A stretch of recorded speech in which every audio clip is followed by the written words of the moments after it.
Scary as hell, with a totally unique hook, and you haven't played it yet. Let's see what makes this game so great. I'm Adam Scott, and this is Oxide Room 104.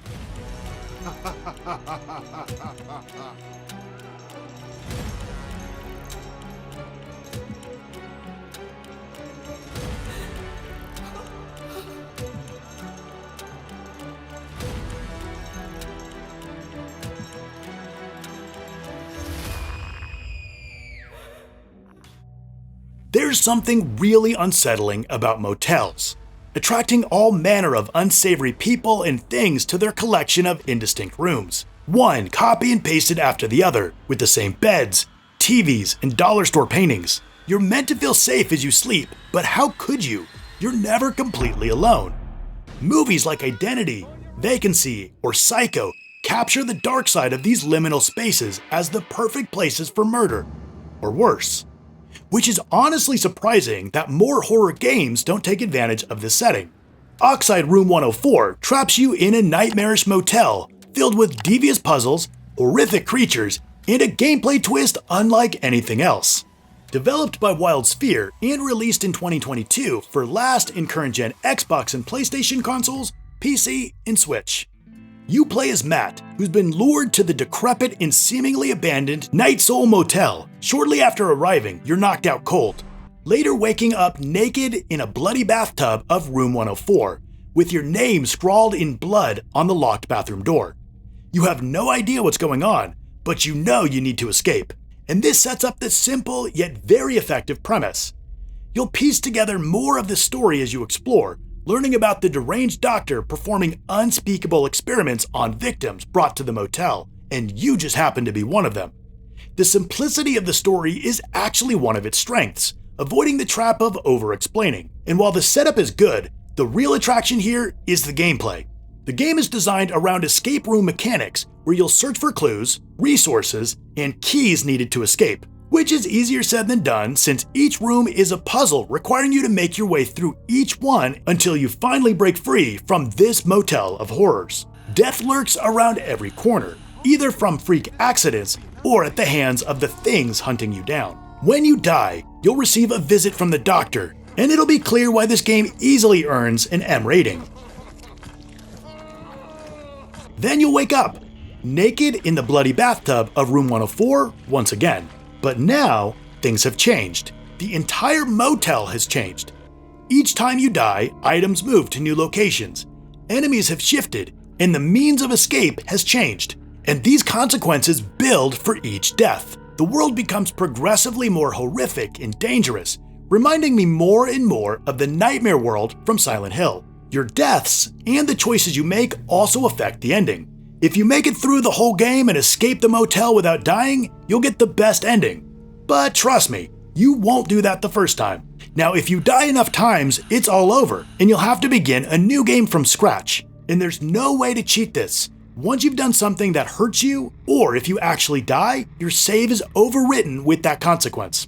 Like any good survival horror game, you have limited inventory, forcing you to decide what to take with you and what to leave behind, creating a great sense of tension. Starting with only 3 slots, yeah, 3, you'll slowly add more as you pick up new clothes or bags. And no matter how many you get, you'll always need one more. You can store items in wooden boxes to increase inventory space while exploring, and any other box will have the items waiting for you, which should be very familiar to Resident Evil fans. But this decision always has a balance of risk and reward. Bring vital items with you, but limit your space, or leave things behind that you may need. This tension builds alongside the growing threats. The motel is filled with all types of grotesque creatures, pure nightmare fuel with some of the best body horror designs I've seen in ages. Which enemies you face and where they'll be hiding all change depending on how many times you die. Some rooms start out completely safe, but become infested with monsters after a few deaths. You can avoid some encounters by sneaking. Many enemies can't see you. Not sure where their ears are though. You'll find a gun, but since ammo is extremely limited and enemies soak up bullets, you'll want to use it sparingly. Occasionally, you'll have to complete QuickTime events when on high alert, squeezing through a tight spot to escape from a creature's reach, or frantically pressing the triggers to keep an enemy from eating your face. These moments are pretty forgiving and mostly add some gameplay variety rather than adding real challenge. But that doesn't mean the game's easy. Danger is around every corner, and not just from the monsters. Some seemingly simple decisions you make could lead to your death. For example, the key you need is right here on the table. In any other game, you'd select the action button, pick up the key, and move on. But here, that same action results in a bite from the poisonous centipede resting on the key. In my first playthrough, this simple choice led to my first death. After learning that everything can be a threat, you start playing very differently, really opening up a lot of creativity. And that creativity carries through to the many puzzles. I found these to be really clever, just taking a keen eye and a bit of logic to solve. I never felt stumped for more than a few minutes, but I also didn't think they were too simple. The balance was just about perfect. You can get to the end without using every key, however it may take a few playthroughs if you're trying to see all of the rooms. Yes, it's a low-budget indie horror game, a genre I'm very familiar with, so there's a level of roughness and jank I've come to expect. However, I was very impressed with the overall presentation. There's this incredible building sense of dread every time you unlock a new dimly lit room or unexplored area. That uncanny feeling in a dank motel room was captured perfectly, with great lighting and just enough clutter to make the spaces believable. The textures are at times a bit simple, and the human characters look like plastic, but those shortcomings are outweighed by the incredible art design. The creatures were so damn nasty, I freaking love their designs. While it's not going to win any awards for best visuals, the creepy setting, hideous creatures, and even the attention to detail on the various items is certainly impressive. Almost equally impressive is how terrible Matt's voice acting is. Oh, shit. The delivery is monotone, regardless of what he's commenting on.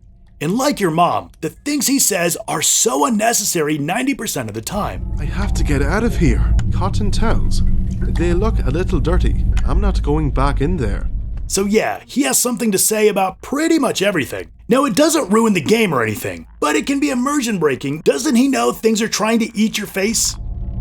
I don't like the sheets. Shut up! Just shut up! For those completionists out there, you're looking at 21 bronze trophies, 4 silver, 6 gold, and the coveted platinum. Prepare to play through the game a few times, getting all 4 endings. You'll want to make sure you grab all the collectibles and unlock every room in the motel. Oh yeah, and there's one requiring you don't use any bullets, so good luck there. To do everything, you're looking at around 9 hours. I have to get out of this room. Overall, Oxide Room 104 was a great experience and really checked all the boxes I was looking for, with unique gameplay ideas, a creepy setting, horrific enemies, and tons of gore. If, like me, you're looking for a unique experience that scares the crap out of you, Oxide Room 104 may be the motel worth checking into. Don't worry, you'll only feel a small pinch. Okay, there's Oxide Room 104. If you liked the video, hit like, comment, and subscribe. And if you want another game that you haven't played, check out my video right here. I want to thank you so much for watching, and I'll see you next time.